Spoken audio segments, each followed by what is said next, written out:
Bem, a ideia de escrever um livro já vem de muito tempo. Eu estava em busca de uma ideia original para escrever. E nessa busca acabei deixando o tempo passar. Até que os pensamentos do cotidiano que começaram a vir, e aí eu resolvi escrever pensamentos, histórias, crônicas, experiências da minha própria vida. Então a ideia de escrever um livro já é antiga. A ideia de escrever esse brotou há mais ou menos um ano, quando eu comecei a colocar um pouco para fora os meus sentimentos, algumas emoções.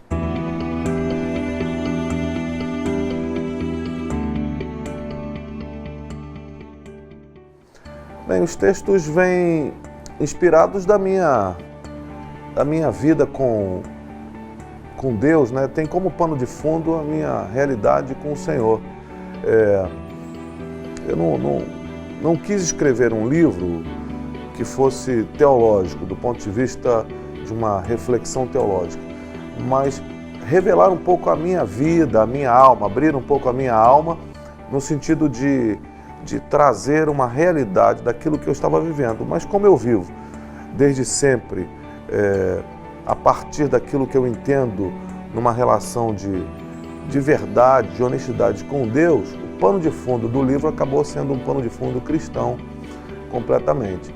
Mas creio que a inspiração mesmo vem dessa relação com Deus, com a vida, com as pessoas, essa relação intensa de viver, né? Que eu acho que viver faz todo sentido nessa grande aventura que é a vida que a gente vive.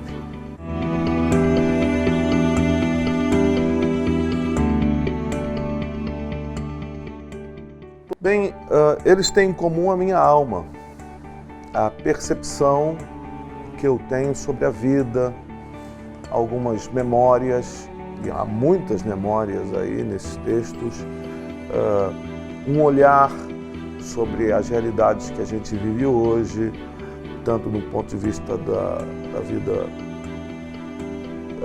no mundo em si, a vida religiosa, a vida cristã, a vida da igreja. Então, esse olhar e essa impregnação da minha alma em relação às diversas coisas que eu tenho experimentado e vivido. Então, o link de todos os textos seja a alma de um homem de 50 anos, né, que chega aos 50 anos. Esse talvez seja o maior dos links do texto.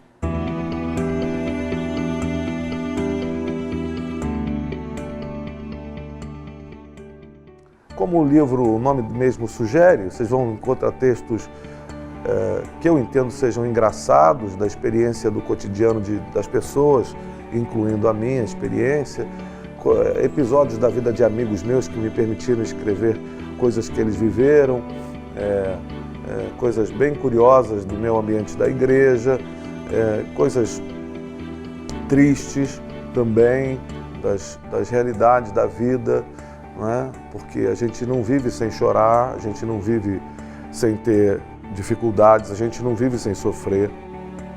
Eu tenho dito que talvez uma das lutas mais inglórias do ser humano seja tentar viver sem sofrer.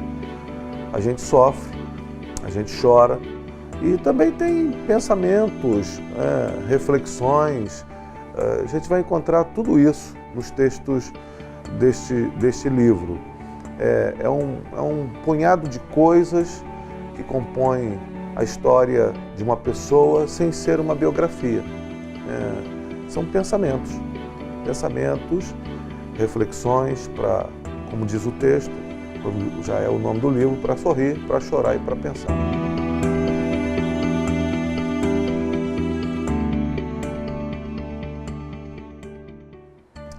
Bem, o texto eu tentei, de alguma maneira, fazê-lo fácil de entendimento e de leitura. E não é uma leitura ou uma pregação. Eu não tento convencer ninguém de nada. É uma chamada à atenção para algumas realidades da vida.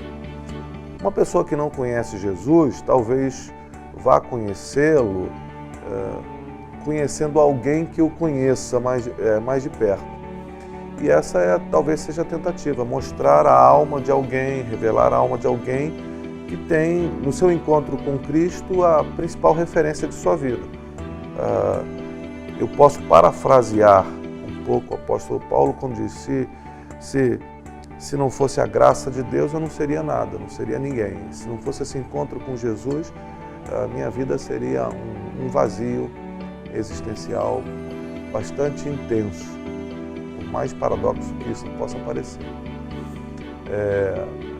Então, eu espero que as pessoas que leiam o livro, sejam cristãs ou não, sejam religiosos ou não, e de qualquer religião que seja, possam perceber o Cristo a partir daquilo que Ele fez em mim.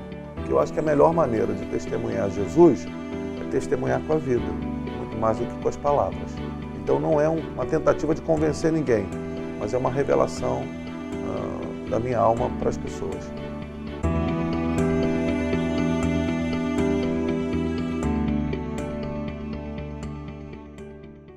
Bem, um que inclusive vai numa das orelhas, fala, que chama-se Apenas uma Árvore, fala da minha experiência de memória e de falta dela do meu avô paterno. Eu não o conheci.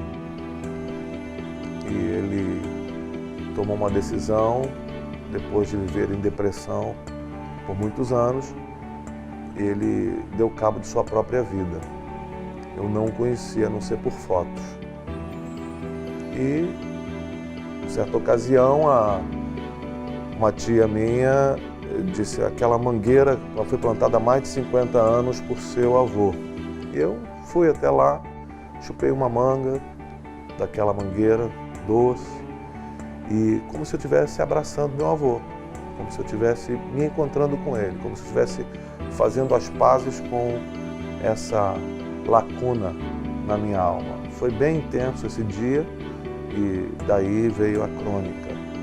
O livro vai falar disso, das minhas realidades, dos meus encontros e desencontros, das minhas alegrias, das minhas tristezas, dos dramas que a gente vive no cotidiano. Sem ser pesado no sentido de ser aquela coisa agonizante, trazendo sempre a cura, propondo a cura para algumas situações.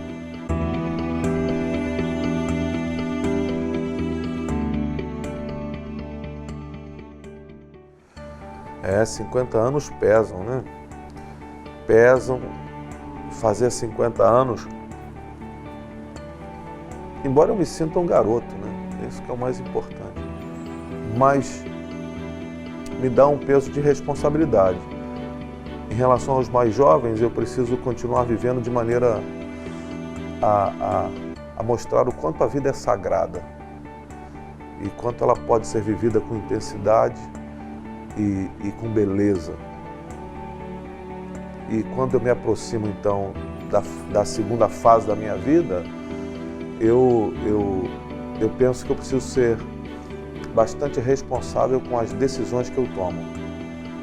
Fazer 50 anos parece, para mim, pelo menos no meu coração, como se fosse uma ruptura de metade. Então eu preciso viver essa última metade da minha vida com muita intensidade, com alegria, revelando o Senhor a cada dia e me permitindo ser um canal nas mãos de Deus.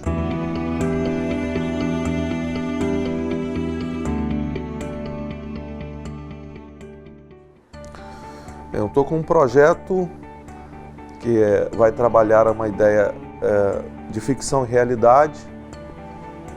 Espero que eu tenha êxito.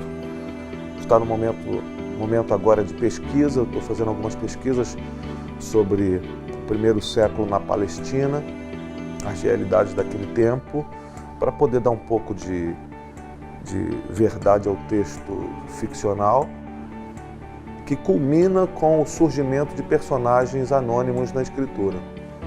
Então é assim, pegar um pedaço, construir uma ficção de um personagem que tem uma aparição muito discreta na escritura sem ter o nome. talvez se chame Os Anônimos, o livro, o próximo livro. Esse é um projeto para o ano que vem. Estou começando agora a pesquisar para poder começar a escrever.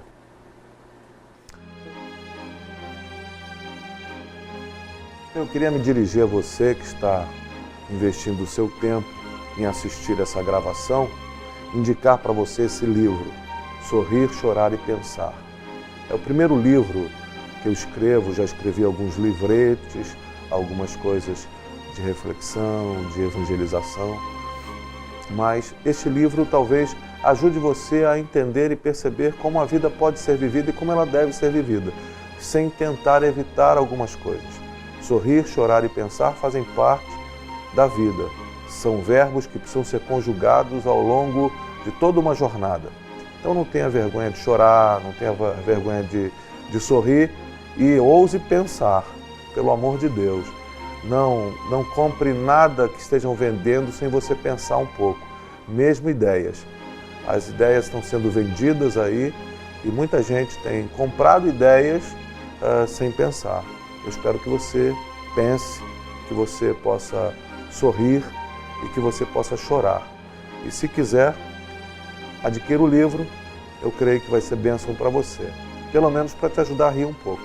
Deus te abençoe. Muito obrigado.